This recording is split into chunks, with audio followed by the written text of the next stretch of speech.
رب اشرح لي صدري ويسر لي امري واحلل عقدة من لساني يفقهوا قولي. سبحانك لا علم لنا الا ما علمتنا انك انت العليم الحكيم. دائما الانسان بيبقى عنده تفاؤل ان هو يقول الاخبار الجميله ويتكلم بطريقه ايجابيه تحمس كل اللي بيسمعه ان هو بعد ما يخلص الكلمه الكل يدور على التغيير. ولكن على غير العاده احب ابدا كلامي احنا بقالنا حوالي ساعه وشويه الساده الافاضل الضيوف بيتكلموا. احب ان انا اعزي حضراتكم في اكتر من 1000 بني ادم ماتوا اثناء الساعه دي، 80% منهم في الوطن العربي او العالم النامي اللي اغلبه من الوطن العربي. واحب ان انا انقل لكم ان في اكتر من 250 بني ادم بس في مصر في خلال الساعه اللي فاتت دخلوا في جمعيه مش بقى حياه بلا تدخين. وانا مش قادر اشيل كل من الاسم ده، انا ما بحبش الاسماء السلبيه ابدا. كل ما اسم التانيين اللي قلت ابعده مش عايز اتكلم باللغه دي يجي قدامي تاني، مش قادر اسميها اكتر من كده او بحاجه اشيك من كده.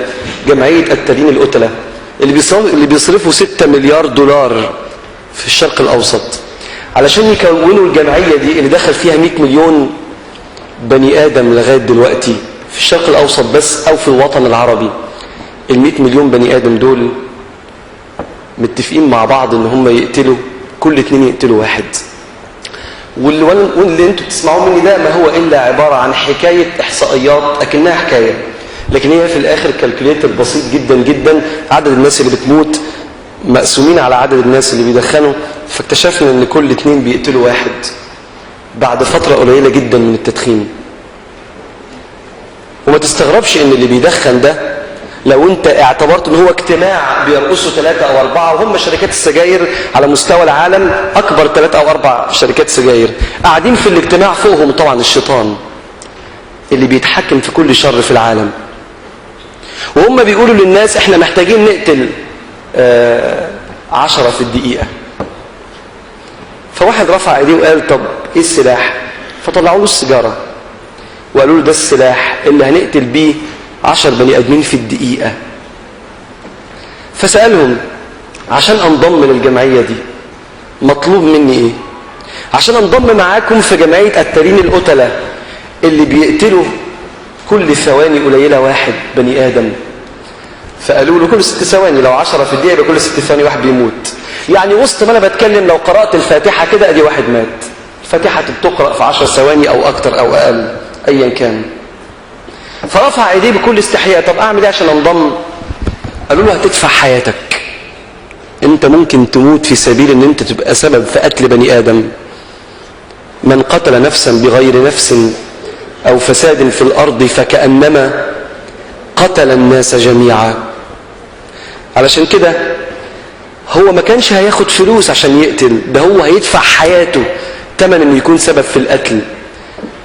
طيب خلاص انا هشترك معاكم وهقتل معاكم وحياتي ممكن اكون من الناس اللي هتموت. قالوا له بشرط عشان تحصل على السلاح لسه في ثمن هتدفعه هو فلوسك. قال لهم يعني حياتي مش كفاية؟ قالوا له حياتك وفلوسك. وصدق رب العالمين لو قارنت في لحظة إن الله اشترى من المؤمنين أنفسهم وأموالهم مش علشان يبقوا قتالين قتلة، بأن لهم الجنة. علشان كده يا جماعة أول حاجة التدخين بيدمرها في قلوبنا. والكلام ده يا جماعة أنا مش هقدر أقول بحمله لكم أمانة، أنا ماليش أي حكم على حد قاعد، لكن أنا هقول لكم بس اعتبروا أن النهاردة ربنا هو اللي بيكلمكم عن طريق مجموعة من الناس ربنا شاء أنه يجري على لسانهم في المحاضرة دي أو في الندوة دي أو في المهرجان ده، أنه يجري الكلام ده على لسانهم. بحملكم أمانة أن احنا اتخلقنا عشان نبقى عبيد، والعبد في صفات أنه بيبقى ذليل لمعبوده. خدت بالك من اللي بيدخن اللي ماشي في الكلية بيدور على واحد عشان هو معهوش سجاير النهاردة على واحد يعرفه بيدخن، ولو ما لقاش حد يعرفه بيدخن بيروح يجر كلام كده، أنا آسف في التعبير السوقي شوية، بيجر كلام كده مع حد ما يعرفوش شايفه ماسك سيجارة والسكشن والكلية والدكاترة وبعدين في الآخر معاك سيجارة. مالك مذلول كده ليه؟ مالك لما خدتها منه خدتها بسرعة وولدعتها بسرعة كده ليه؟ مالك وانت بتدور على الكشك السجاير وفوجئت ان الكشك قافل اتخنقت؟ مالك في ايه؟ مالك بدل ما تستغنى بربنا عن الناس وتبقى فرحان لو ربنا راضي بغض النظر الناس راضي عنك ولا لا، طلعت بره المحاضرة وبره الشركة كلها ومشيت في الشارع والدنيا تلج واستغنيت بالسيجارة عن الناس. والاصل ان الانسان سمي انسان انه بيستأنس بالناس. حتى الناس طلعت مثل وان كان مش مظبوط، يقول لك الجنة من غير ناس ما تنداس. عايزين نقول ان احلى حاجة في الجنة هم الناس. هو ساب الناس علشان يستأنس بالسيجارة. قلنا هنذل لله نبقى عبيد، ونستأنس ونستغنى بالله نبقى عبيد. أصبح في إله بيعبد من دون الله اسمها السيجارة. الله رب العالمين اشترى خلاص أنفسنا وأموالنا، والجنة اتبنت من زمان وبيحكي لنا ربنا عنها، والنبي عليه الصلاة والسلام كتير قوي عن حلاوتها ما خطرت على قلب بشر. والتانيين بيقولوا احنا هنشتري أنفسكم وأموالكم بدمار دنيتكم وآخرتكم. إذن هي قضية كبيرة. قضية تانية اللي مهمة زيها زي ما قلنا في بداية الكلام، قضية الأمانة. أنا مش متخيل أب بيحب الكلاب. لو قارنت حب الكلاب بحب لعياله يبقى مقارنة هايفة جدا ومقارنة أنانية جدا. بس أنا بحب الكلاب وأنا أب، فاشتريت كلب، بس الكلب ده مفترس شوية. أنا بحب الكلاب، والكلب ده وهو صغير ضرره ما كانش باين قوي لأنه صغير لسه، وبدأ الكلب يكبر وبدأ صوته يطلع وبدأ تواجده في البيت. ده في حاجة موجودة تخوف شوية. والكلب كبر. يقولوا لي ما تربيش كلب عيالك صغيرين. قال لهم أصلا أنا بحب الكلاب. وبدأ الكلب لما يكبر ينهش في لحم الأب، والأب صابر لأنه بيحب الكلاب. لكن الكارثة إن الأب يسيب الكلب ده في بيته وهو قدام عينيه بينهش في لحم عياله.